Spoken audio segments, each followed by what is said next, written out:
Aleyküm aziz obunachilarimiz, 9.2 yangi göyneklarimiz geldi. Bugün Dushanba. Bugün ham ishlaymiz azizlar. O'sha narsalarimizni hammasi 100 ming so'mdan. Ko'rdingizlarmi? 100 ming so'm. Bu yerdagi narsalarimizga qarang. Har xil ayollar kiyimlari keldi. Bular ham 100 ming so'mdan. Tezroq kelib ulgurib qolinglar. Do'ykalarimiz geldi, xalatlarimiz geldi. 125 ming so'mdan.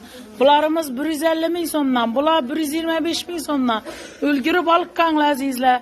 Soni cheklangan 9.2 da bo'ladi. Optim do'konimiz ber. Tezlashinglar. Undan tashqari berimizda ko'shlarimizni yangilari geldi. Qizlarimiz uchun, ayollarimiz uchun ichib mehli xili dum chiroyli. Gelib olib qolinglar. Qishki ko'shlarimiz geldi, kuzgi ko'shlarimiz geldi. Ulgurib qolinglar. Vechini göyneklarimiz 250 200 ming so'mdan. Ichanda yana